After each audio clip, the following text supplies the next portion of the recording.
Yo, yo, yo, yo, yo, what is going on, COD Familia? It is your boy BN, aka Mr. Kingdom Builder, and today we have an absolute super califragilisticexpialidocious interview that I should say, really impulsively had set up in a very quick manner. And obviously, shout out to our boy Jasongee, and the TFS fam who are joining me now. We are going to be essentially doing a conversation here with their leadership, and I'm really excited because this is something that I have been wanting to do this type of interview for a while. And so there's a bunch of them here in the room, as you can see. We have Calypsoe, we got jasongee, we got Mercy, Sod, we got our girl Wahid, who we did an interview with previously, along with jasongee as well. And I think, Mercy, you have to remind me, didn't we do one? No? I thought, maybe I'm tripping. Yeah, so we've never done an interview, but I've been talking to you for years because I used to be the leader of S40 in Infinity Kingdom. Yeah. And I was part of the whole council of leaders, like the King of Kings. But I think me and you have been talking back and forth for 3 or 4 years now. Okay. Yeah, no, we have. And you know what? I was thinking of that duo one I did with Duz and I'm forgetting the other guy's name right now. He's going to crucify me that I'm forgetting. But yes, but you're right. We definitely have known each other for a minute. So listen, guys, I'm excited to get into this. We're going to talk about a lot. So we're going to talk about TFS basically being the number one strongest alliance in the game right now, breaking previously the 10 billion threshold, and now I believe it was today, if not yesterday, and someone can correct me there, breaking the 11 billion power threshold as well. We're going to talk about some management. We're going to get into whatever we get into, but it's going to be pretty exciting. So I want to start off first with everyone just kind of introducing themselves and just let me know, what do you do? What's your role? What's your responsibilities? What are your tasks within TSF? And I guess I'll just maybe go down the list here for how it looks for me on the call. So, Calypso, why don't you start us off, and then we'll work our way down for Jason, Mercy, Sada, Wahid. My name is Calypso. All right. So pretty much what I do is mostly it's just the building. I do a little bit of management. And so you basically do what Jay Geezy can't. Pretty much, yes. Okay, understand. Yes. Yeah. We do not allow him around the building at all. In fact, when he comes in, we ask him to leave. I never hid that fact. You guys all know I suck at building. That's why I have you guys here. I'll set up meetings, or I'll have Jason set up the meetings, and then we get some of our builders throughout the family alliances, and we just plan out what we're going to do for each segment, each pass opening, and that's pretty much what I do outside of slight management and war leading. Okay, awesome. Well, no, thank you for that. And I mean, I guess if we have to talk to you again, go ahead, Jake Easy. Damn, nice to be back finally. Again, this time was fast, no phone tag. It was, that's right. But what I do is I basically manage the full team. I find the people that I find the best fit for each role that I need done, and get them working together. At the end of the day, it is my decision, like final decision on almost everything, and I take everyone's opinions and formulate the best plan, relay it to everyone, and make sure everyone does their job appropriately, so that way we can get to where we need to be. Okay, awesome. And Darknez, hey, what's up? Always happy to have a second female voice within the masses. We're just doing some quick intros right now, as I did start recording, but we'll get to you right after Wahid, and obviously the two lovely ladies, I'm sure, for last is always the best. Mercy, you're up. So I think my job is one of the best jobs. It's probably one of the most required activity in interacting with other leaders. I get to do like the member management side. So I'm keeping track of everybody's activity, who's supposed to go where. I get to work with Sod when he's doing Behemoth list, our end of season list. and sometimes I help build and war lead as well. But like, pretty much I keep the members together, engaged, and make sure we're keeping track of who's active, who deserves what, and all those things. Okay, awesome. No, man, thank you. Saad, you're up. Alrighty, sweet. So I think my main kind of thing here in TFS leadership is like event planning. So like, Roots of War, any behemoths, any sort of event in game which we need, like, we need activity, we need people to be at, we need a set time. I'm pretty much your go-to guy to be able to do those things. I work with Mercy a lot in order to move people between shells, get different people doing different behemoths, all that sort of stuff. But yeah, mainly events is where my hand is in. Okay, awesome. Nah, man, thank you, appreciate it. And then Wahid, you're up. Yeah, so I'm like the official tea drinker. I like to just watch all drama, and that's pretty much my job. Funny enough, when I came BXS to DX, Jason made me one promise, and that was that I wouldn't have to do anything. So I've had a nice, quiet season of nothing crazy, no planning. So yeah, I've been just happily drinking my tea over here. Solid. I'll just say hashtag pour of tea.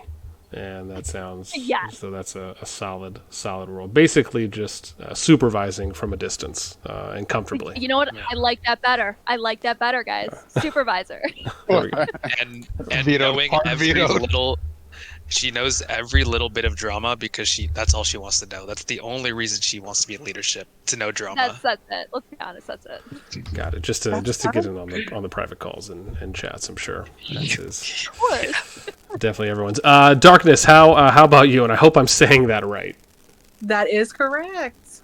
I do similar to what Mercy does. I do member management. I was working mostly in TDR, but also working hand in hand with the main TFS. And I do basically whatever Jason needs me to do, but I'm also the spreadsheet queen. So yes. I'm responsible for a lot of the data management too. So that's my girl right there. All right, I'll probably have some questions for you then later down the line so we can connect on equal excelling out, if you will. Yeah. Well, I could probably learn a few things from you. I'll tell you that. Someone's feeling punny today. Oh, yes, I try. I mean, just sometimes we have to go all in. Okay, so I want to start kind of peeling back real quick. Now, when it comes to how TFS really was founded, now I don't know if everyone here was a part of the DXS group or it came from other groups to essentially kind of come to TFs. I'm curious, though, to know, maybe from everyone, and maybe we'll go in the same order, I'd love to know which group were you a part of and what was so attractive about the idea of forming this new alliance that now is TFS that you thought, hey, maybe there could be something here and I want to be able to contribute in some way, right? What really was the beacon? What was the passion for wanting to get to this point? So, Calypso, let's start with you. Well, let's see. So I've been playing with Jason since day one. We weren't part of the same alliance, though. I was actually part of Ancients with George and Danny and Spartan. And at the end of that season, we all merged together into DX. Because we pretty much united the server, and from there on, I've just stayed with Jason and crew from that point on. That's where I fall in. Okay, and the idea of coming together with the merging of, obviously other players, a couple other alliances, or however many had to be involved to kind of get TFS where it is. I guess what was whether it's excitement, the hope for what TFS now could be. Is there anything there that you felt at the time or even feel now? Well, coming from Rise of Kingdoms, being united in a kingdom is a big thing, and being established and have good leadership, good coordination, that's gonna last long was the main thing for me. Nothing against any of the other alliances I had been in. They're great people. They're still kicking right now. But it was a hard decision for me to choose whether I'm going to progress or just stay in a lowered. I don't want to even say it like that. It was the progression part for me that made me move into TFS. Okay. Okay. So essentially, just more of a personal expectation you have for a certain standard you'd like to be a part of, and that meets Correct. your. Okay. Okay. Awesome. No, I can probably talk about that for hours. I definitely understand that.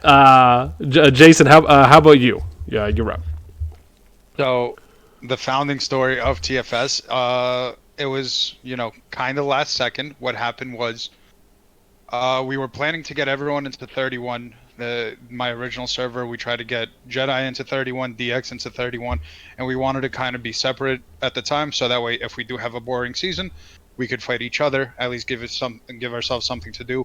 And when we have competition, we work together as we did against BXS.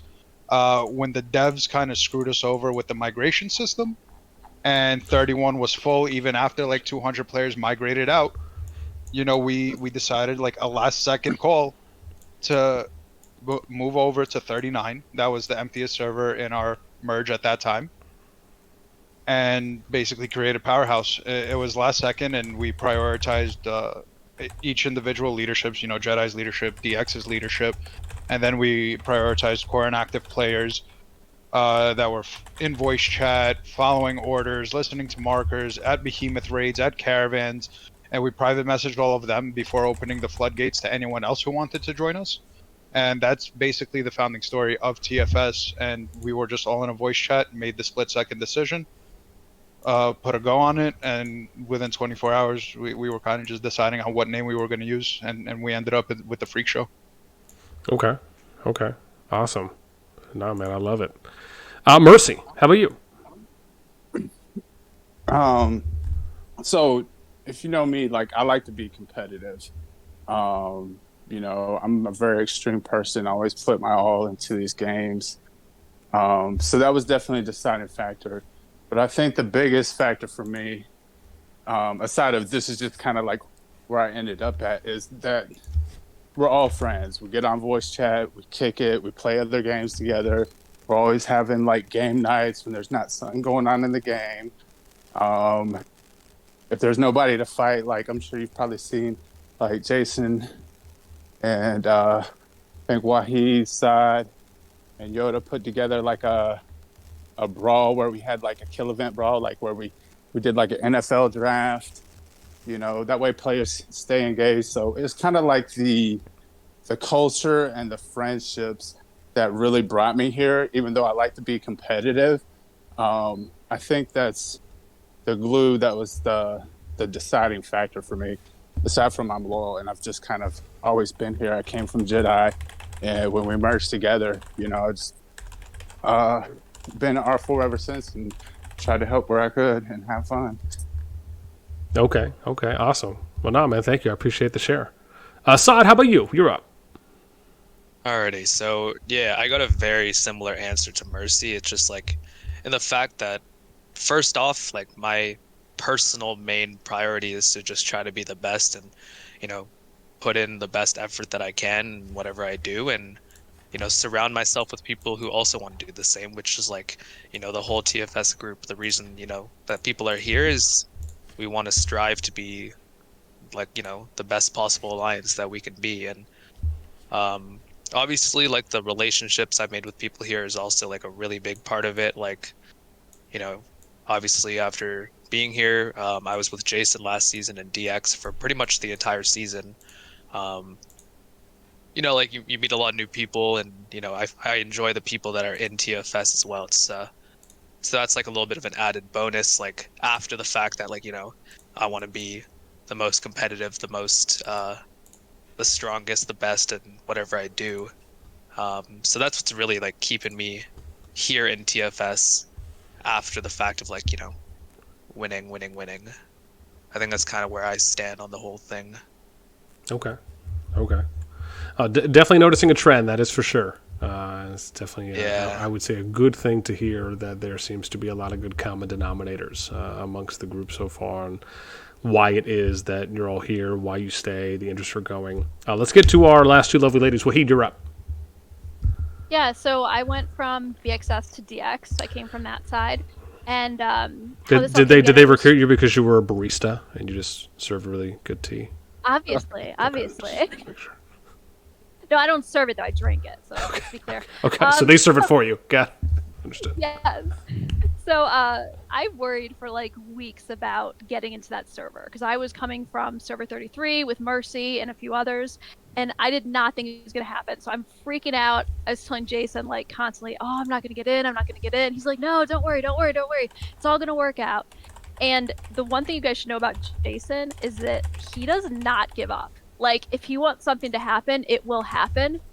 So server opens up and it's full, so I can't get in. So I'm like, great, well, now it's all over. This is what he's like, no, I'm gonna fix this. So from that, we ended up having all of us come together. Mercy could come, I could come, and doing the Super Alliance. And that kind of speaks to the fact that the Super Alliance came to be was out of nowhere and ended up being one of the best things we did. And then also, it speaks to Jason's leadership, right? When you have someone that's that dedicated and that competitive, it really trickles down to the rest of the team. Okay, got you. Yeah. Also, on a side note, I want to give a shout out to our boy Yoda, who can't be here today. But he was a reason why we also jumped over. It was also his idea, and part of him convincing me into jumping and not staying in 31. So shout out Yoda, you the man. Awesome. Man, let's get Darknez. How about you? You're up next. Well, I am a OG from season 1 with Jason. We both were in server 31. And I'm kind of going to piggyback off of what Wahid was saying. His leadership all the way back to when he was in SN and just kind of took over in some leadership there, and then just continued leadership throughout different alliances all the way up to DX and now to TFS. Just watching him grow, and he promotes growth from everyone. I was a 12 million power player, and he treated me like everybody else. I wasn't ever singled out. And then the camaraderie amongst everybody, we all hang out in Discord chats and chill and develop these relationships that are just so cool that everybody just wants to stick together. And even when we're not in the game specifically, we're just BSing about everyday life stuff. So everybody's willing to help on all different levels. And I think that was one reason that, keeps me coming back each time is everybody's willingness to help everyone, at all levels. So,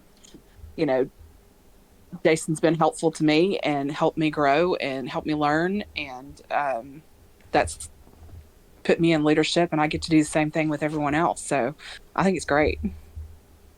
That's awesome. That is some pretty powerful stuff, I will say. I think anytime anyone has a good grasp on their own situation and they feel comfortable and engaged with the people that they surround themselves with on a day-to-day, especially when you're in management, because let's be honest, it's very easy sometimes for the workload to fall on a few, even if it starts with many that are initially coming out and participating and picking up things to do here and there, especially from my time in Rock, and I'm sure for those of you that played Rock or in other Kingdom Builders, it can be one of those things where even just at a Kingdom level, right, not let alone an Alliance level, you will eventually have in the beginning. It's almost like having a significant other, right? Everything goes really, really well, right, in the beginning, and everyone's. I shouldn't say well in general, but just there's a lot of hype, there's a lot of passion, there's a lot of excitement, and then as time goes on, right? Not to say that things will fizzle out, but it's easy to stagnate, I should say. Right? If you're not always proactive, if you're not engaged, if you're not willing, if you're not diligent or proactive. And so, oftentimes when things like that happen, especially within the game, I've seen that happen far too often, where duties will fall to just a few people, and it just burns people out, unfortunately. So that, if anything, I'm sure we'll get to some of that, but that is great to hear, I will say. I mean, touching on that's a reason why I have the leadership model that I do and give everyone specific roles, so that way they're in charge of one thing themselves, right? Like Mercy and Dark are in charge of player management. They were in charge of player management for 2 separate alliances. Calypso, he's in charge of building. Sod, he's in charge of events. I give everyone a separate role, so that way they don't get overwhelmed. They don't have too much on their plates. They could focus on their roles individually, come together to make it work together, and remain active without having the burden of, I'm doing way too much work. This is taking over my life, and I can't really continue. So that's one of the main reasons I have this kind of leadership style. No, got you. I mean, again, there are, I will say, multiple ways to do it. And I think at the end of the day, as long as what anyone chooses to do, as long as my view is always, if you have a roadmap and you have a blueprint, you have an outline, you have an explanation for, hey, this is what we're doing, this is how we're doing it, and everyone understands that, and everyone participates, right? Because especially for you, Jason, right, you can say, hey, this is what we're going to do, but then what happens if no one shows up and no one does anything, right? So it's equally as important on the R4s and the officers' part to want to be a part of that, right? To want to choose to do those things and be a part of that structure. So again, like I said, I think that speaks to that is, if you want to be successful, everyone has to be engaged, and you have to have faith and belief in your R5, your lead, that, we're going to fully, because again, I've seen situations where officers are, for lack of better words, right, sometimes they want to be the R5, or they'll project passively that they want to be the R5, and it's oh no, that's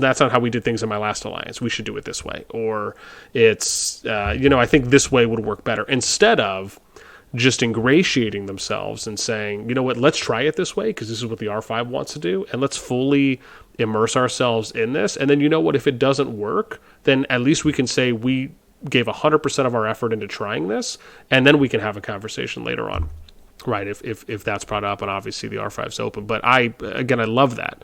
I want to get a little more specific here for a sec. And Calypso, I want to dive into each of you guys now and maybe ask something a little bit more detailed. So for you, I'm curious, since you handle building, what is your approach when it comes to starting out? Now, obviously, if you're playing a map, going into a map like, for example, with S2+, that terrain is a little bit different, but it's basically the same thing. All they've done is just redo some lines.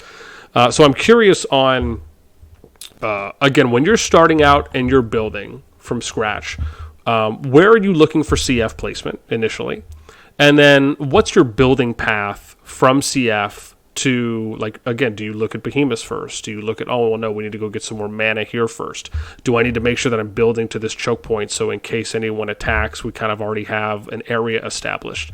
Do I need to maybe put my CF closer to a level 1 pass so we have easier route to that, and then that way we can't get cut off, right? I'm curious, how does the building, what's the mindset and the approach for you? How are you starting?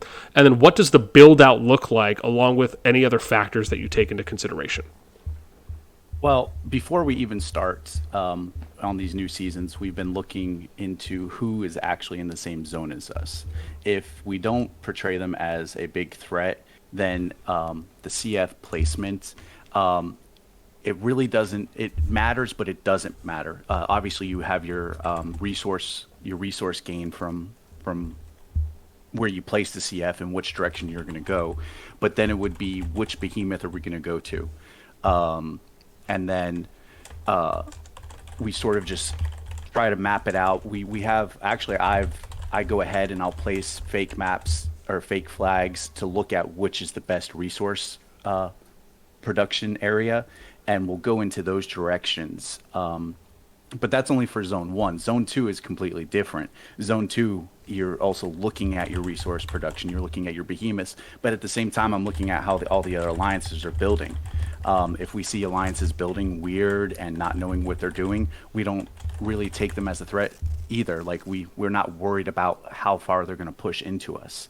There's a lot of aspects in the building, but to answer the initial question, it's resource production then behemoth. Okay, got you. And I really like what you said there on how, because I mean, you can make the argument this is a little bit of an advanced tactic when it comes to building, where you basically can place a flag anywhere, even if it doesn't connect, just so you can see what the different RSS incomes will be, and you can, if you can kind of pixel it out, if you will, right, on, well, if I move it to the right one click, right, you can kind of figure out how many clicks you need to move it over to be one full flag placement.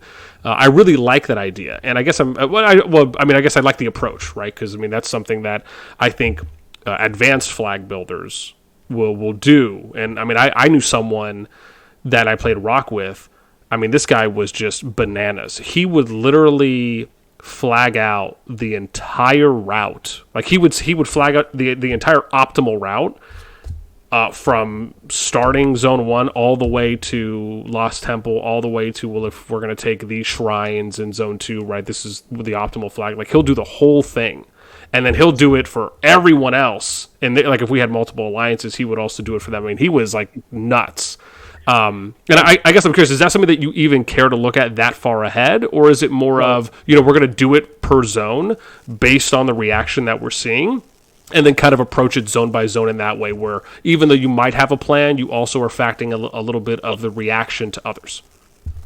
Yeah, no, we do take the time to go through zone in the beginning anyways, because in the past couple seasons we've had multiple families attached to us, so we map out for them, we map out the optimal path for each of the families, so that way none of us are clashing, everyone's getting resources. We try to give everyone a behemoth, and make sure, we do map it out. It doesn't always go to plan though. There's always something that happens. But we do try to map out everything as far as we can go. This past season was a little bit more difficult because of the mist, but prior season we were able to map out everything for everyone all the way to end zone. Awesome. Okay. Man, listen, you're speaking my sexy language. That's what I am all about. It's just being as efficient as humanly possible. Like, right? Let's work smarter, not harder.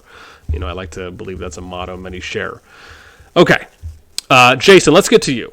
And I'm gonna go a little balls deep here, if you will. I want to dive into this dictator type labeling, if you will, that I will say, and I bring this up because this is something I have come across in projects I've ran, right? Because my project hierarchy system is somewhat similar to what you have described, where usually when I'm doing a project going into a kingdom, I typically don't go into a kingdom with less than 6 alliances, and there's specific reasons for that. But I've done projects where I've had Mercy might know for some of the time that him and I have talked, especially for my time in Rock, right? I mean, I went into a kingdom one time with 15 alliances. I went into another kingdom with 12 alliances going in, and I'll tell you right now, it's glorious when you can get it right. It is just, oh man, it's like the thing I often say is that if what people need to understand is a lot of really what factors into having a really good start is being able to herd as many cattle as possible. And for those of you who understand that, you will get where I'm coming from. And that's not like in a negative tone to an average player. It's or a negative indication or a slight at them. It's really, if you can understand that at a deep level, and maybe we'll get into that later. But I want to dive into this whole dictator thing, right? Because I know when we did the interview, I had some people that said, "Oh, hey, you interviewed that dictator." I was like, well, I don't really think that's the case.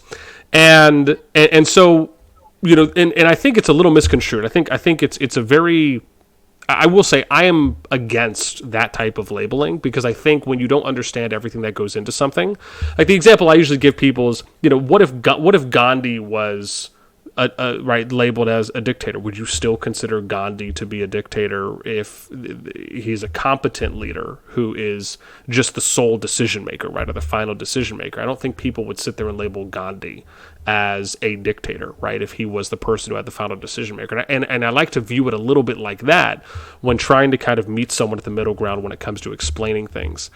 And so I'm curious, and this is obviously to you, because again, I'm sure you've probably have heard this, but I would really love, because you did give us a little insight into what goes into your some of your factoring on how decisions are made. But I would really love to hear from you, maybe top down, on where do conversations start with your team? Do you do votes? Are those necessary? Are you the one who says if we're going to do a vote or not? Is it more of, hey, we'll just have a conversation. If we need to get into a voice call, we will, where you're hearing the feedback, you're taking that in. Is it just from your management team? Is it also from members? I'm really curious on what is all factored into a decision-making process for you. So there's a lot of factors here. If it's like during a time of war, there's one way I go about it. If it's something I have time to decide on, there's another way I go about it, right? The reason I say I have final say in things is more of the split-second decisions where I don't have time to contact all my R4s because there's like 3-4 alliances that we're running here, right? And 8 R4s per alliance, 32 people to make a vote. Some are EU, some are NA. Don't have time for that, especially during a time of war where I need to make a split-second decision on how we move, where we're going, who we're fighting, the battle strategy we're using, things like that. So those decisions, I'll split-second decide myself and relate it to the R4s and be like, hey guys, this is what we're doing for this specific situation. If it's a situation where we have time to like think about the best possible outcome and best possible optimal route that we need to go to and things like that, we have a discussion, we hop in VC. I listen to all the opinions of my R4s because obviously not everyone's going to be on the same exact page. Everyone has their own mindset, has their own opinion, has their own thought process, and they explain their thought process to me, what they're thinking, what they think is the best optimal route, whether it's better to go with 1 shell or 2 shells, or whether it's to build this way or that way. And I ultimately take everyone's opinion, form my own opinion based on that, plus my own experience that I've had, and say, hey guys, this is what we're doing and how we're doing it based on everyone's opinion, that this is the route we're going to go down. So it's not really like a dictatorship style where I'm saying, hey guys, screw everyone and screw what you guys are thinking and screw what you guys are saying. We're going to do it this way. It's more of a, I'm going to take everyone's opinion, form the best possible choice that I think is the R5 is the best route for our alliance, and we're going to proceed in that direction. There's also a lot of things that's a variable, like in the beginning of the season where there's Diplo, and not everyone's in these Diplo talks, or not everyone has the same connections as I do and gets the same information as I do. I make decisions based on all the information I have, not just what we see, right? So I might have information coming from an alliance like, hey, we're going to be dropping here and not there, or we're building here, not there. And I know that this is going to be a faster way to cut them off and win the fight against that alliance. So I would make that kind of decisions for us. Okay, got you. And I appreciate that. I also want to say that I find it somewhat funny at times when some people will just throw that word around so loosely without really considering how the management team feels, right? It's almost to the point of where if everyone thought that anyone was a true dictator, why would they be supporting an R5, right? So I find it funny sometimes the other side isn't looked at on, well, why are these people still here? Why are they still supporting the lead? Why are the members here? Why haven't the members left if they feel that this person who some may claim to be a dictator or throw that word around so loosely, right? Why are all these people still playing in this alliance for as long as they have? So I like to feel that that's a great way to approach it from the other side that I often notice that isn't talked about. It's more of, oh, well, this person's the lead and all they do is just boss everyone around. And so, I just often also on that, no. Our R4 team knows that during every voice call, anytime we have either a slight disagreement or bickering or different opinion in our R4 chat, every single R4 to speak to me, whether it's in public or in private, in my DMs, everyone what they want to say, how they want to say it. So that way I could get to the go or or quant, right? And I do this all the time at the end of questions, comments, and I give an open everybody and opinions and things like that. Got you. Yeah. No, I mean, I think the last thing I'll say there is, it's, the biggest difference I find often between running a standard type of council-like system, whether you're doing that within your alliance or for a kingdom in general, is that you have to think about the amount of time it takes for every individual to provide a response, whether that is in a moment of need, a moment of crisis, a moment of time sensitivity, or even if it's just trying to figure out something within a short window. Oftentimes, especially if you have people that are from different time zones, it can be easier where you have less cooks in the kitchen, if you will, and you just have one person who's kind of there to make those. Not to say that that is the above all way that things should always be done, across the known universe and time, but it does make sense, right? You can make you can see the value and pros and cons of doing it that way versus the amount of time. I mean, even if you look at governments that run a democracy, right, it's not as though they're going to get to an answer or a conclusion within 20 minutes, right? That's just very unlikely for those types of things to happen in the kind of average day-to-day situation. So being able to have, especially if those in leadership that are running that specific style of hierarchy and system are competent in what they're doing, then I'm a very big believer that it can be efficient. Okay. I would like to point out, though, with what he said as well, is that even in those split-minute decisions, he's still attempting to reach out to each of the R4s that govern one of those sections that he may have to make that. Because I've gotten plenty of calls at 2 a.m. from Jason asking something. Gotcha. I mean, listen, if there's time to do it, I always find that is above and beyond. Yeah, yeah.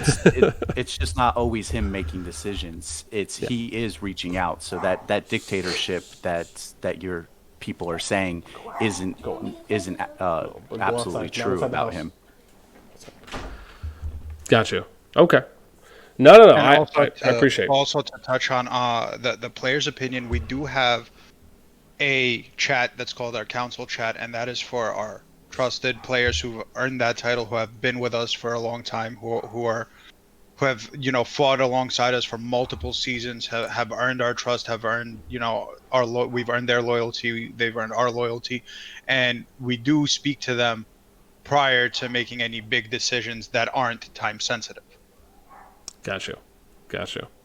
And these are for non-officers, essentially. This could be an R3, R2, R1 as an example. Yep. Okay.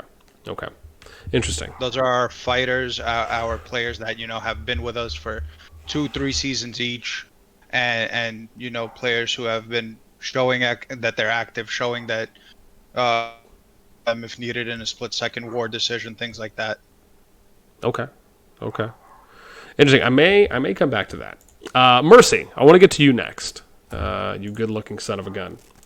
And where I want to go with this is, again, you talking about how you have assisted in some of the member management. I know you were talking about doing like behemoths and kind of end-of-season lists. So, I guess I'm curious. I believe you mentioned to me something earlier about some type of NFL draft brawl event. Was that you, right? Or am I crazy? Yeah. Okay. So that was me. So that was just kind of like you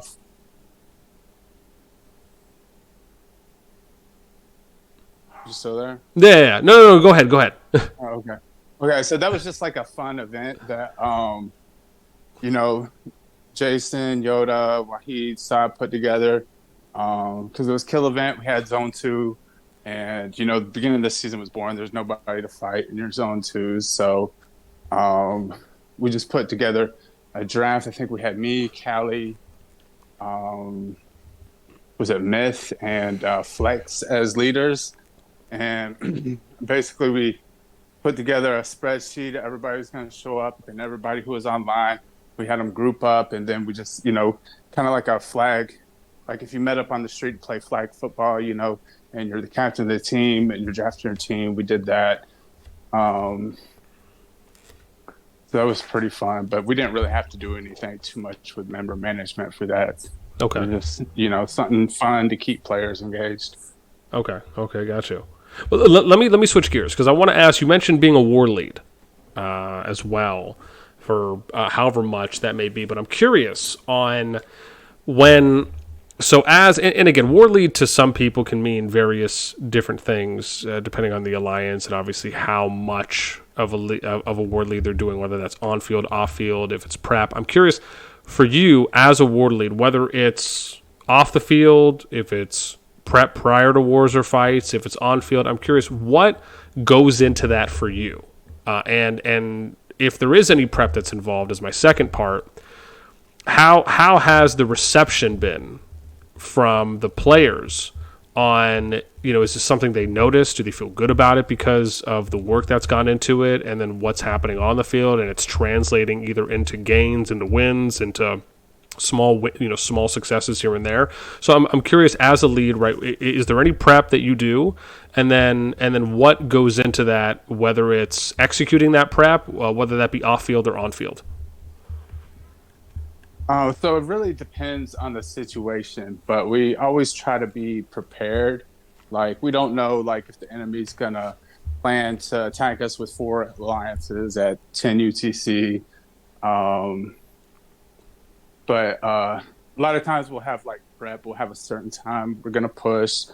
This season I was R5 of TDR, which we probably got to see more war than anybody because TFS was on the left side.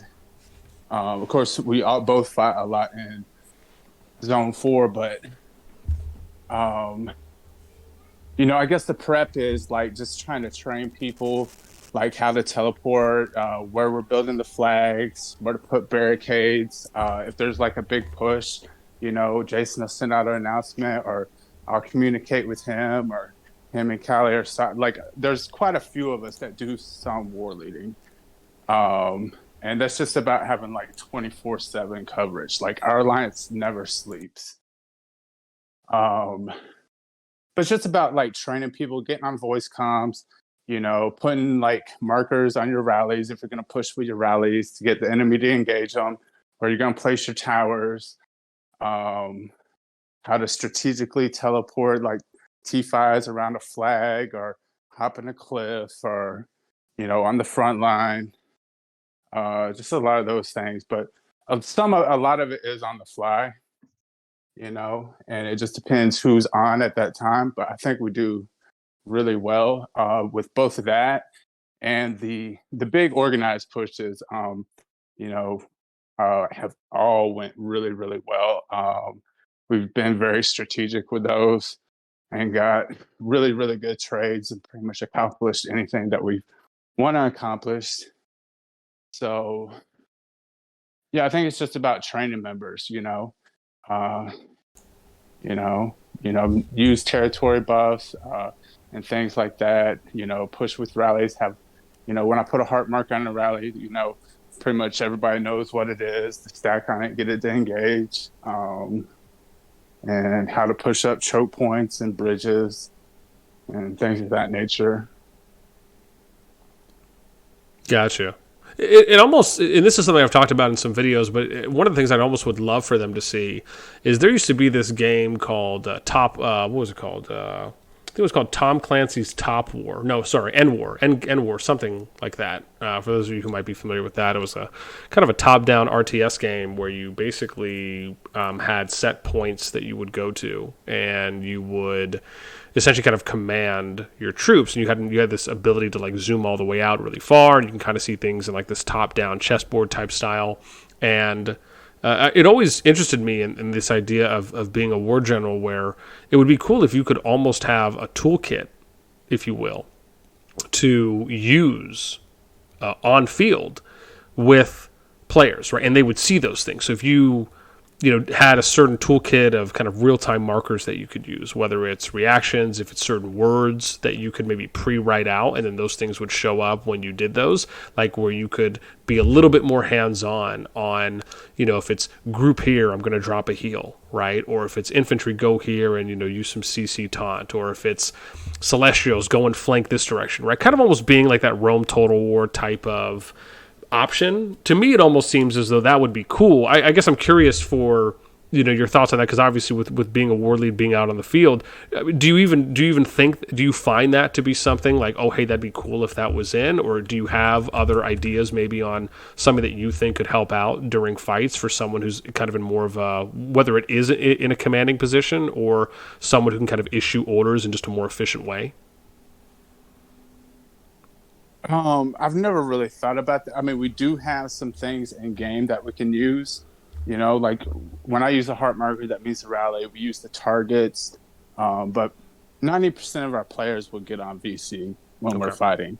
If it's like a planned push, like everyone's going to be on VC. If it's, we get surprised, attacked, or ambushed, and we need to ping people to get online. But me personally, I just try to make the best use of, the markers that we do have. Like I use hearts for rallies, use targets, use the shields for infantry.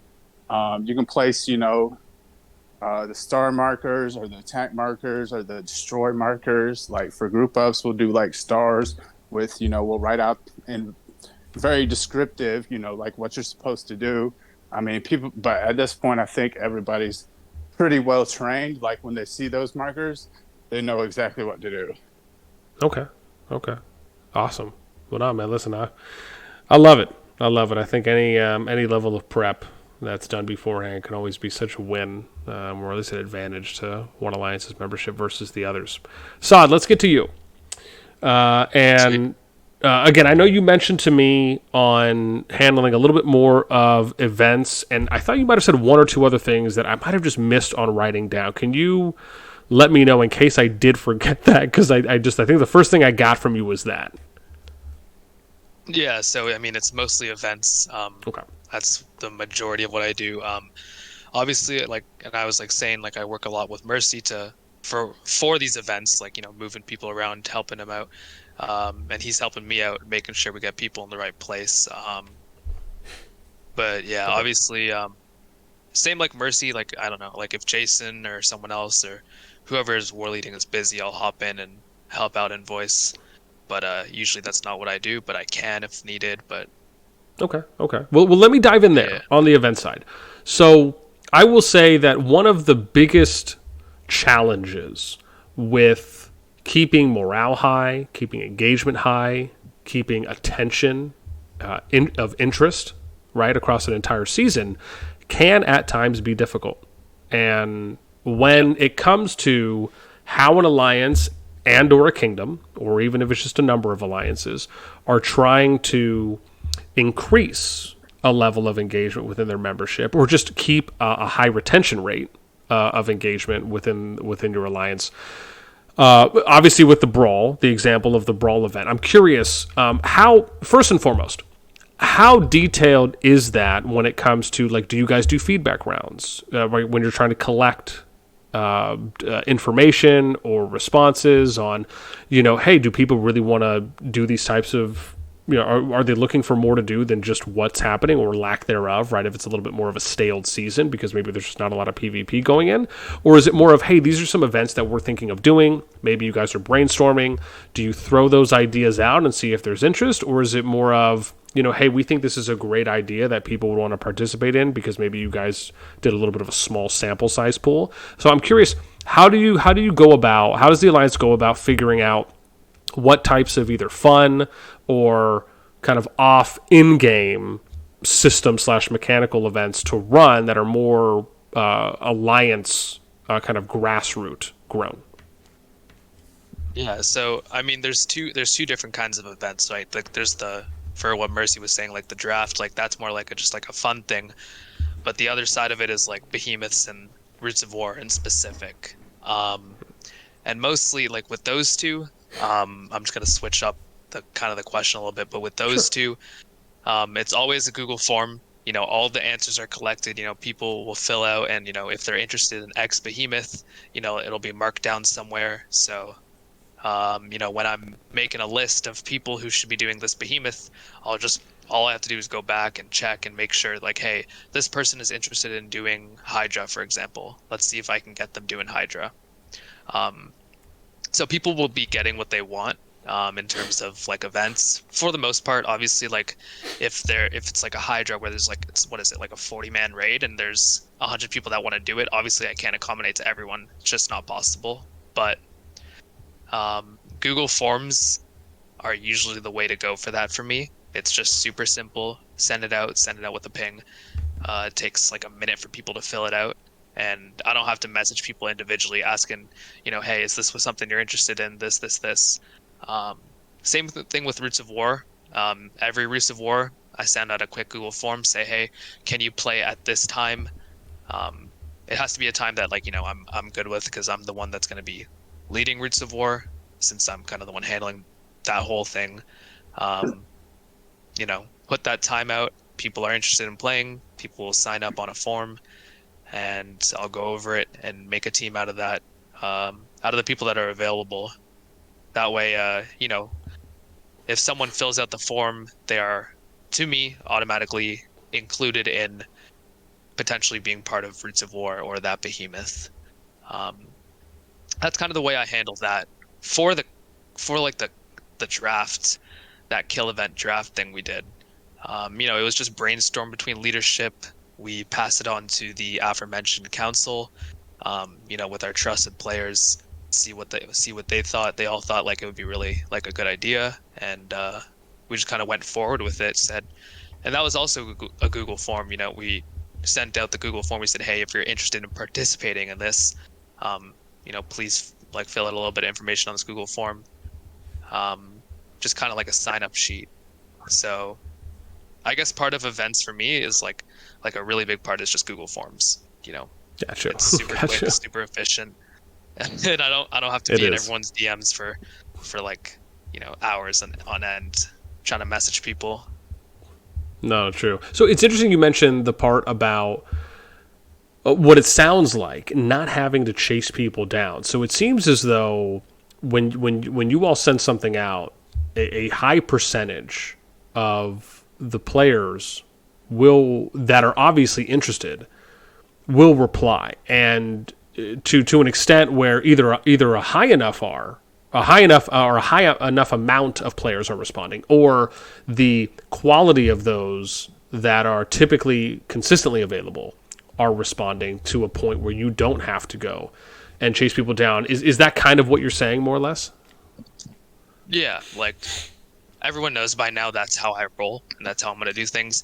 If you don't fill it out, I'm not chasing anyone. Doesn't matter who you are, unless you're Jason because he's lazy and doesn't fill out the forms. But I know he's always going to be around for these things. But that's a different story because I talk to him all day anyways, so it's just part of a conversation with him, right? It's like, oh, by the way, you're going to be here for this? And he says yes. And I'll be like, cool, I'll put you in. Okay. But yeah, everyone kind of knows by now, this is the way I do things. If you don't reply to me or you don't reply to my forms, odds are you're not being in. Okay. So last question I have for you then is on, and maybe we'll come back again, but last one I have for you now is on ROW. So ROW, obviously, did you play Rock by chance? I did not. Okay. No, I did not. Okay. Because I was going to ask about Ark of Osiris or something along those lines. But for your experience in ROW, obviously, since you're saying that you're, for the most part, usually leading, organizing that to set everything up, I'm just curious, what are your takeaways on ROW so far? Again, what do you really like about it? And then what would you like to have included in it? So, in specific about ROW, I mean, I think it's great, honestly. It's a different chance for members to participate for some really good rewards, honestly. Whether you win or lose, just a reward standpoint, it's quite good for members, right? So it helps a lot with player progression. That's one side of it. ROW in itself, I really enjoy, and that's why I'm happy with the position I have in TFS leadership because, the whole idea behind ROW and Ark of Osiris, like that whole thing. It's really interesting to me. And, maybe there's some small things that I would like to change about ROW, but I mean, they're not coming to me right now, and I actually got to run pretty soon for a sec. But overall, I do like the mode. I think, and it promotes, voice chat activity as well. Good prep for that for real wars, because obviously I have very set plans and specific plans in ROW that I would like people to follow. And if you're not in voice chat, you're not going to know those plans, right? Like in open field PvP, it's kind of like, you can see the fighting, and as long as you're killing the other team, you're probably doing okay, right? But in ROW, if you're not with the group, with the team, there's only 30 of us in at a time. So if you're not helping out the alliance to the best of your abilities, you're probably not, you're just not being a great overall help. So I like ROW for that reason. It's just a different style of play as well, because, you got life stones and how you have to react to life stones. Set amount of behemoths, so that's fair between alliances. Sometimes in open field, one alliance has more behemoths than the other, or whatever the case may be. But it's all the same, and it's just a different fighting experience. And well, I like fighting, so Gotcha. Yeah. No, I love it. Well, no, thank you. I appreciate it, Saad. All right, Wahid, no, you are next. And obviously, I had written down some questions, but honestly, they just all involve tea, so I don't think this is going to take too long. And first off, again, Calmal or what is it, Ginger, or what's that other like really? Like green tea? Yeah, there we go. How about green tea or Calmal? Or do you have a favorite? Green tea with a little bit of honey is perfect. Okay, green tea, a little bit of honey, perfect. Yeah. Okay, I'll be honest. I mean, that pretty much sums up all my questions. Darkness, you're up. No, just I got easy. Wait. So let me. So again, again, I know we had a chance to talk before, and I guess I'm curious for you on your end coming, because, like you said, you came from BXS DX, and then obviously now here with the TFS group, and usually, even if you're someone who may not have, depending on how many roles in or not, usually everyone who's in a management position typically has eyes on a lot of things that are happening, whether it be internally or externally within the alliance that may or may not affect them. And so I'm curious for you on what are some things that you've noticed that either happened internally within TFS or externally that affected TFS, but you thought to yourself, man, that's something that really makes me think, like, this is a really good group. This is like, whether it was something challenging that happened that was dealt with, or if it was, hey, we really thought this out really well because we kind of got ahead of the game. I'm just curious, is there anything that really stands out to you as being a kind of a good experience that really allows for you to say, you know what, this was the right decision for me to be here? Yeah, I feel like every day I get that feeling, which is really good, because I think that in many other games and many other alliances, I didn't always get that feeling, where you really question what the R5's doing, or you question some of the decisions that are going on, you're not so sure. The nice thing about being here is, I have full confidence in everyone in leadership, Jason. I mean, the right decisions are made. So it's not like you have to sit stressing. And obviously, I'm the tea drinker, so I sit and watch everything. So, I see just how much effort everyone puts in and the good decisions that are made. Like, I'll say, for example, Mercy and Saad are, like, way underselling themselves. They do a ton. I mean, I don't know how Mercy does it. He's dealing with, like, 600 players on the daily. And then Saad going through and doing all these signups, and no one fills out the sheets. Don't let him say, oh, yeah, everyone fills it out. They do not. So then he's running around trying to get a hold of people. So, I mean, it's incredible. Just see how much everyone does. And then obviously, Jason, you would be shocked how many people go to him and need things, and he's always available. So, I mean, it's just, I think that the leadership team here is just totally unparalleled, and I think that really is what contributes to the success of this alliance. Not just the fighters, not just being competitive, but you have a group of people who genuinely care. I think I shed a few tears.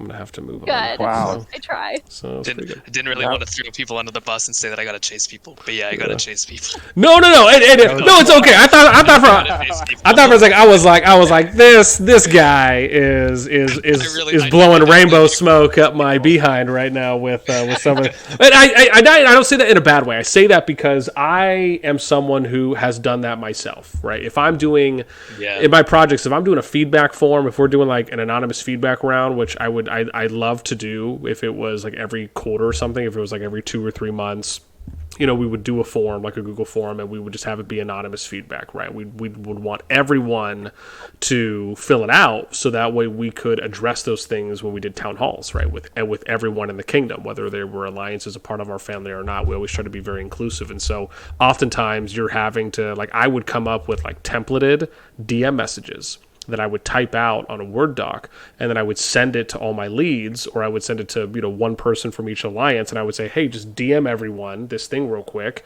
and it would have like the bit.ly link in it, right? So all they had to do was just type the bit.ly / like 5 or 6 characters. Like, that wasn't that difficult, but obviously we'd ping it out on the Discord, they'd ping it out on their alliance Discords, and like that's just one example of something where you have to go and chase a lot of people down for. Or if there's an important announcement that was sent out and you're thinking, well, me just sending out an announcement, pinning it, decreeing it, maybe that isn't enough. Maybe you need to go ahead and DM everyone individually and just say, hey, just want a friendly reminder, a very important email was sent out, right? Just when you get a chance, we'd appreciate if you read it, right? Or you gave it a few minutes, right? If it's war prep, as an example, before a zone opens up in KVK, whatever it may be, there's times that doing those things, regardless if you feel like you're chasing people down or not, sometimes just doing it as a way of viewing it as a friendly reminder to people compared to you need something of them is...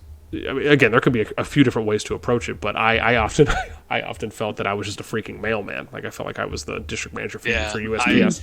So that's how I did it last season as well. Like, I'd just be up in everyone's DMs like crazy. It would take like an hour and a half to... I'd obviously have my list of people, but then I'd have to go and find the names, copy and paste the same message, like, I don't know, maybe 100,000 times or something like that. Something along the lines, easy. Right? I mean, 10 million is probably really more of a safe estimate and guess, but I'm with you. Yeah, give or take. All right. Well, Wahid, thank you for that. Darknez, you're up. And obviously I want to talk a little bit now about, one of my favorite topics, which is, spreadsheets, some of that member management goodness. And so I'm curious, right, for what you do on a spreadsheet side of data, right? What would you say are some of the most important things that you deal with and that you utilize for the alliance, as far as, again, if it's a specific, if you have multiple spreadsheets, right, what are some of the ones that you feel you get the most value and the most sense of, what, me doing this is really helping everyone in the alliance out? Well, I'll have to admit, this season we slacked on our spreadsheet because, we just didn't have as dire of a need for it this season. But in previous seasons, we utilized features of growth of power, growth of merit. We want to see that everyone is growing. We want to see that during these fights that we have this increase in activity. And that's something that both Mercy and I are tracking. We want to keep the alliance moving and growing, and we want to try to avoid the burnout. And so each week we would do updates to see, is this individual growing in power? Are they doing what they need to do? Is there someone that hasn't been here? And then they implemented that feature where we could see when individuals have been offline for 3 days or more, so that we can reach out to that individual and say, hey, what's going on? Is there something we can do to help you out with? We can touch base and see, maybe there's something going on in real life that, we may not be able to help them with in real life, but at least we know that, they're not, just non-existent in the game. They've just got something that's going on, and hey, they're taking a break for right now. Or sometimes they need that. They need to know that somebody's keeping an eye on them, to one that knows that somebody cares about them, or that they need that monitoring, Some people need to know that somebody's keeping an eye on them. Yes, to keep sorry, them on track I had to use the again. soundboard. Just keep going. You're giving my heart flutters. So And me and Mercy are both big on activity. So if they're going to be slackers, honestly, I don't want them here. So I'm gonna if they're not going to be there during the big fights, we're gonna find out why. And if it's just because they don't want to be here, then we don't want them to be here. So this helps us track that. So got it. Now I want to backtrack just for a second. You said something that really stuck out to me, which is that when you notice that players may be inactive, or if they're maybe not kind of meeting certain expectations or numbers are up to par, I'm curious there. You said something to the effect of where you will reach out to them and see if there's something that's going on in their life, if there's some help or there's some support that they need. I absolutely love that approach because far too often I have seen in numbers of alliances where it's very just black and white, it's cut and dry, where, okay, you're not contributing, your numbers are down, we're just going to kick you, we'll bring in someone else that's higher powered who's kind of on the waiting list. And I've always been more of, let me exhaust all my options first before I get to that point.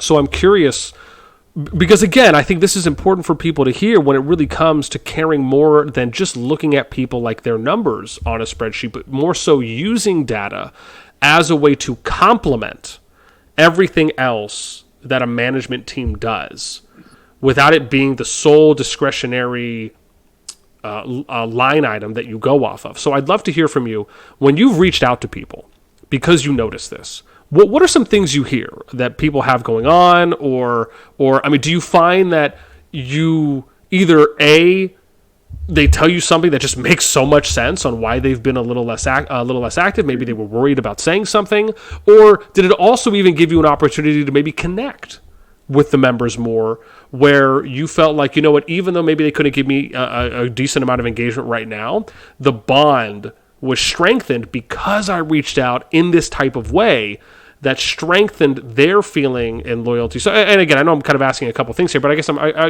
just give me your thoughts. When you reach out, what do you hear, and then how does it go? How does it feel?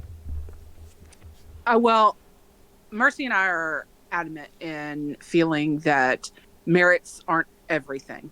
Everyone has a place in the alliance as long as they're active. So we do need builders and we need fighters, but I've reached out to people. They've had serious issues in real life that they may or not want to disclose from time to time, and of course we talk to them about it if they're willing to talk about it. Sometimes it's something as simple as, hey, I don't have the RSS to do this, and if that's the case, Jason may have mentioned this from time to time. The T5 players, the heavies, will do a welfare line, and they'll open up that welfare line and they will pass out RSS to the smaller power players that are in need at the time to help give them a little bit of that boost that they need to get them to the next level that they're trying to reach. So, I mean, it varies from time to time, but it's all part of the togetherness that we have in this alliance and coming together, just reaching out to find out what it is that they need. Sometimes somebody doesn't want to say, hey, I'm low on a particular resource. They don't want to feel like a mooch and ask. And then we got some that are the beggars, and I ain't afraid to call them out on that either. But Gotcha. No, I understand. We do have some of the mooches, but then we do have the smaller players. I was admittedly a smaller player, and I wouldn't ask, No. And I worked as hard as I could, but people recognize that. People are watching, and they see that, and they're willing to help out. No. So, It's funny you say this because I used to run a program back when I played Rock in 1196, which was one of the top 4 kind of super kingdoms at the time. They were one of the first. They were one of the first super kingdoms outside of like 1096, and they were one of the biggest factors for why Rock eventually implemented their Imperium system. And a little history lesson. And so they basically what they did is, because back then, for those of you that played Rock, if you played early on during beta or within the first 100 kingdoms or so, well, probably the first 200 to 300 kingdoms, they were very lax on migration, right? So it was very easy to move.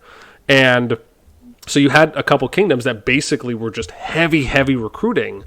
anyone and everyone, and it was just so easy to get whales back in, or just basically players of any power level, right? And that was some of the reasons why you ended up seeing kingdoms like 1196 who lasted within the top 4 for about 2 years, and why 1096 is still such a, or sorry, I think it's 1093, I'm forgetting my numbers here, on why they were strong, on why they have been strong for so long, and like, what was it, like 1254 is another one. I mean, there's a number of them. But me saying this is that I ran a program back then that I did when I was coming up, where we basically, because gold was such a important resource, and obviously still is in Rock. So I ran like a currency exchange program that I created in the kingdom. And I went around and I messaged every single player, because usually the whales, the T5 players typically needed gold. And then the non-T5 players usually needed the other resources, right, in most cases. And so I came up with this program where we basically had all the players that were not T5 yet, so, often a lot of the free-to-play, the low spend, had just so much gold they couldn't use, but they needed a lot of the other resources. Then vice versa, the T5s needed a lot of gold, but they had all these extra resources they didn't need. So I went around and I basically created like a Google form, and I would message everyone. And like, when I tell you, like, I felt like I was Warren Buffett. Like I was dealing with just hundreds of billions of resources on a day-to-day period for a short period of time. And I was just organizing all of these donation meetups, where I would just connect people and say, like, it really was just a matter of figuring out how much resources everyone had, and, are they willing to trade and give some people what they needed as it helped prep for KVKs and things like that. And the level of engagement I got from just something simple like that, of just realizing, like, just identifying a light hurdle, if you will, and then figuring out a solution, allowed for people to engage on just another level, and it also allowed for people to go and meet others too as well that they probably, normally maybe wouldn't have talked to. So anyways, I just wanted to say that I love that. I love the approach. Okay, now what I want to do is, and Karma, hey, welcome. I think Jason said you were going to be arriving. Yeah, so real quick, this is one of our newest R4s, actually, Karma.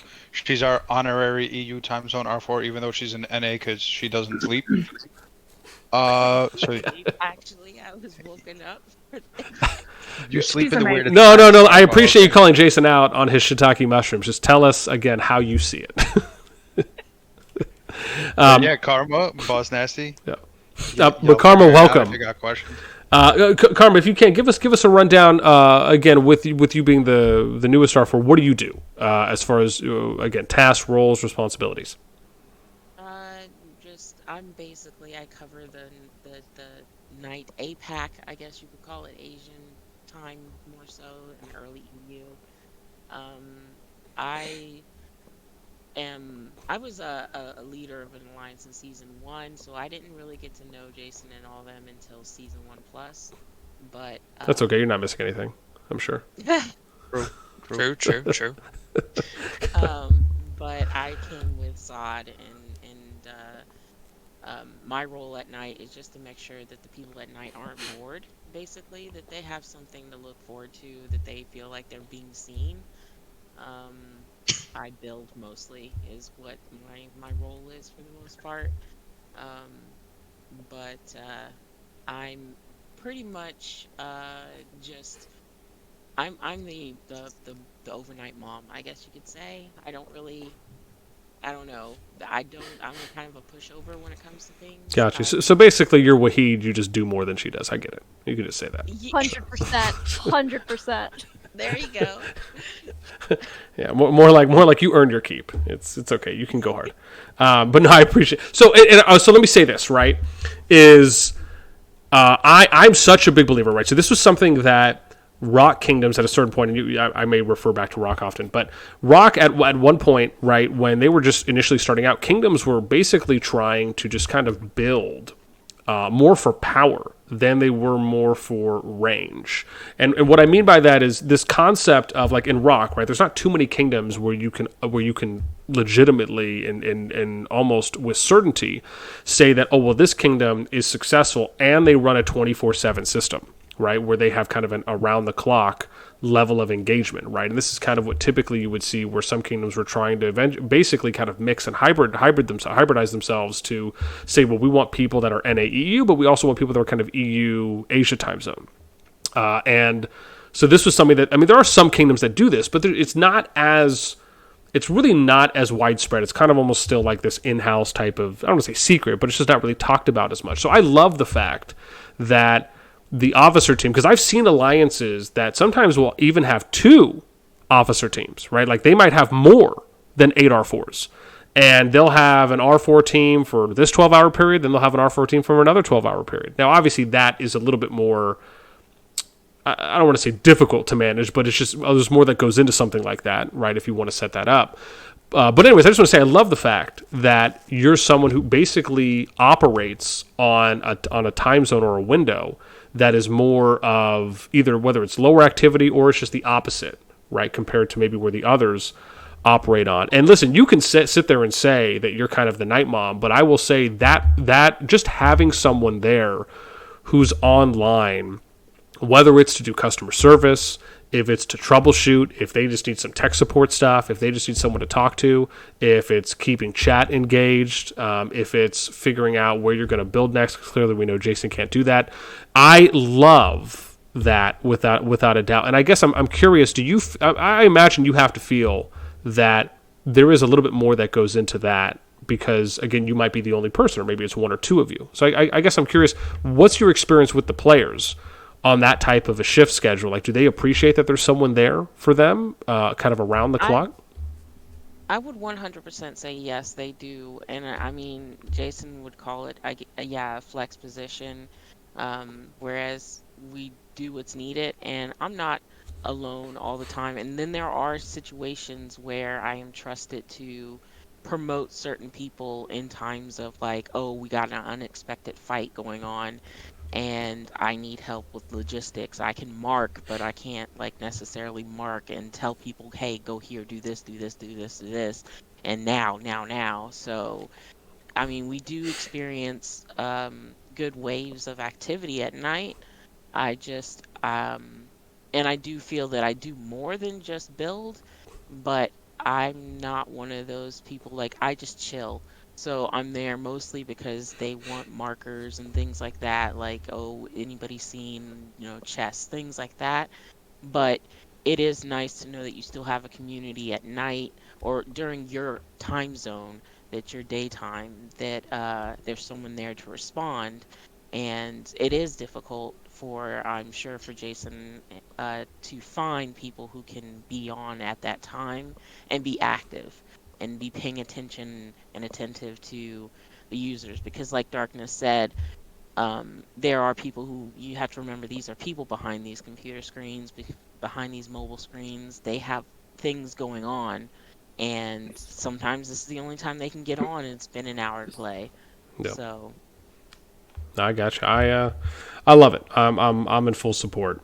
Let me again, I know we're almost at an hour 20 here, so let me start rounding this bad boy / bad grill, because we're gender neutral here, out, which is I'm going to start top down, and Calypso, we'll start with you again, and we'll kind of work our way down to Darkness. I want to know, again, just to kind of end things, right, whether you just want to give a shout out, declaration, you want to call out one of your officers because they're just lazy POSs and they don't do anything, whatever it is, right? Just feel free. This is a safe space.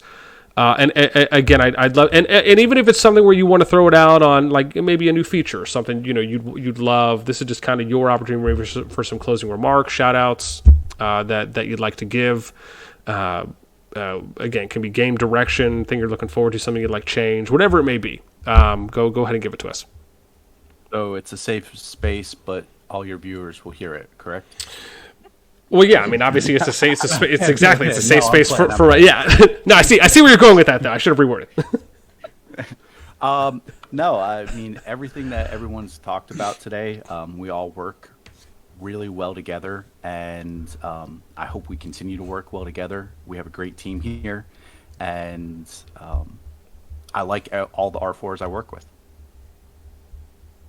Okay, awesome. Very diplomatic, but we'll accept. Jason, go ahead. You're up.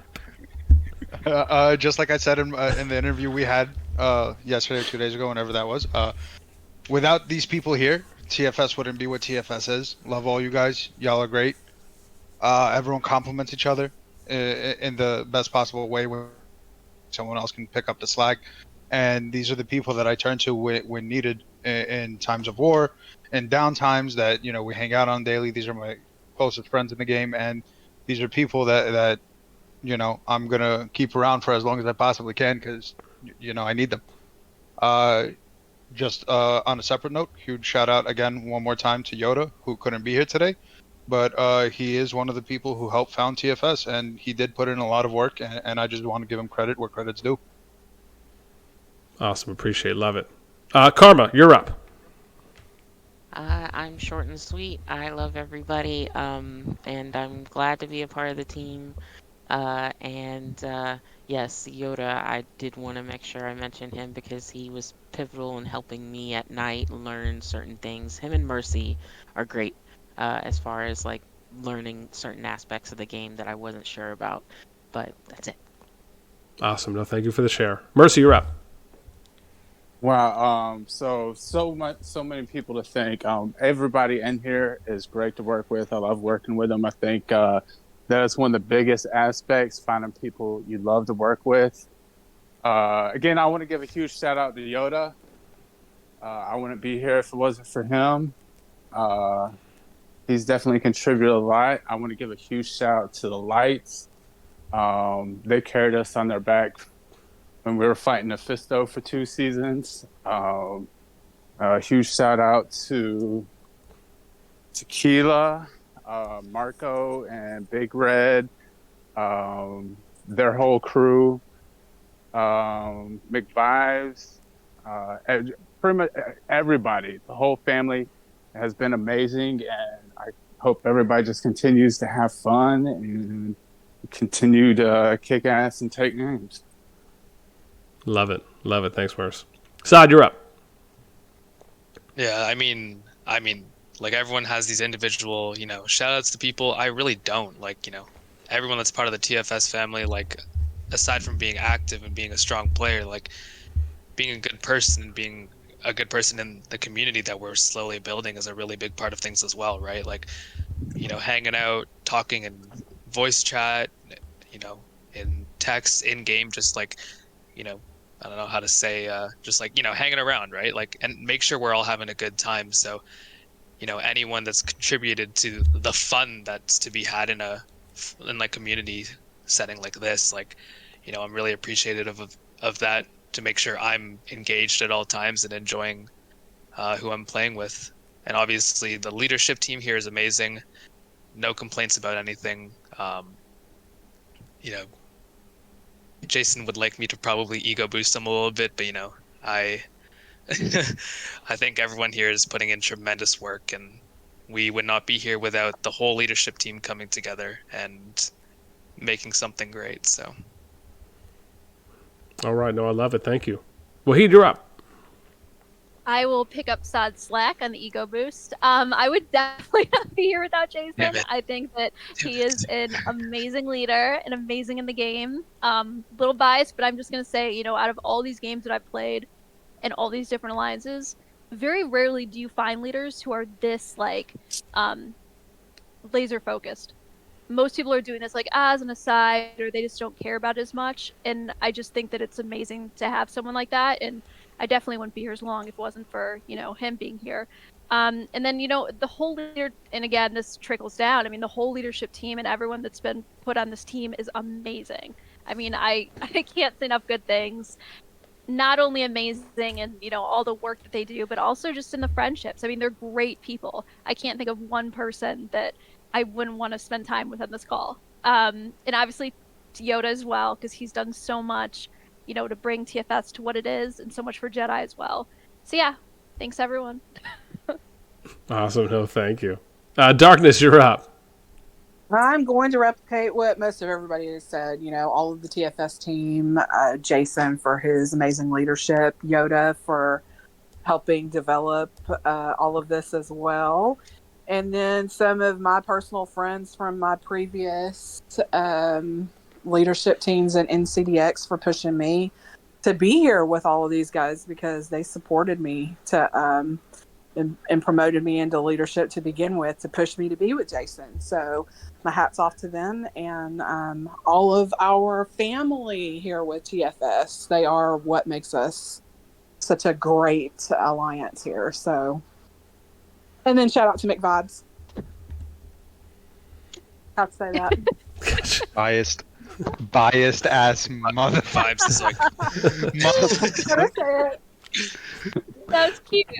Solid. No, love it. Well, listen, I will, if anything, kind of close things out on my end with just first and foremost saying that, again, as always, I love being able to do these types of sit-downs as much as other chances that I get to do interviews and being able to speak with a lot of passionate individuals about whether it's them as doing their own thing, as a player, if it's them being a part of Alliance, part of a kingdom, if it's interviewing people that are top of the boards for something. But for me, being able to have these types of sit downs, I really enjoy, because I think there's such a deep value in being able to kind of peel apart the Shrek onion layers of what goes in to an alliance, and to hear that at the end of the day, man, listen, it's not all cupcakes and rainbows. There's a lot of work that goes in, and I'm sure sometimes some sleepless nights, and I'm sure other times deadlines that need to be met. If it's just kind of handling, the human resources side of player expectations, I mean, there's a lot. And I know we didn't necessarily get into everything, but I do obviously want to say thank you to each and every one of you for taking time to sit down with me. I always appreciate it more than you may know, and obviously for Jason, who took some time out of his day a little while ago to get this set up on such short notice, and for those of you that have been willing to accommodate me and the team as well to be here, I do very much appreciate it. So I just want to say thank you for that.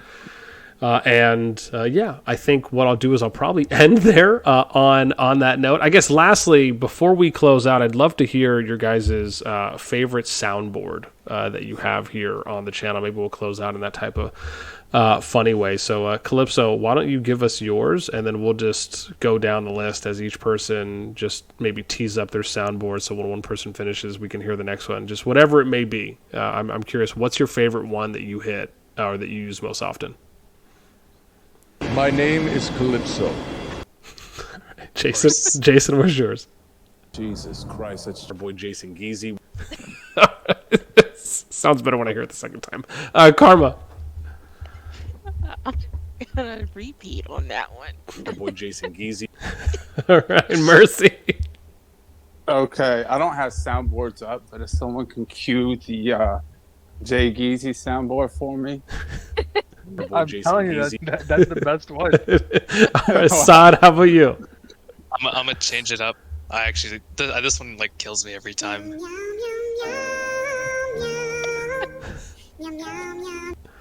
Oh my gosh, what song is that? It is right at the top of my head.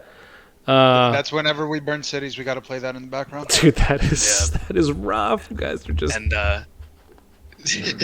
yeah, that's our city burning soundboard. Whenever Jason's just swarming some poor guy or me or whoever, if we're all in voice, that soundboard comes on and just makes me laugh every time.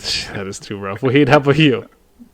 All right, someone has to queue it up. It's the kick out of the alliance one. Kick him out the alliance right now. Kick him out the alliance right now. Kick him out the alliance right now. That's not bad. Darkness, you got one? I don't have access either, but if somebody could hit the skill issue. Skill issue. That is it. Okay. Man, you guys are wild. We'll definitely have to try and do this again. This has been an absolute blast for me. Again, shout out to TFS. Like we talked about in the beginning of the video, right? The now strongest alliance in the game, breaking their previous record of 10 bill, now over 11, but I think it was 11.2 when I checked in-game just a little while ago. So again, thank you so much for sitting down with me. This has been an awesome episode here with the TFS crew. That is it. I'm out. As always, until next time, I and us will catch y'all later.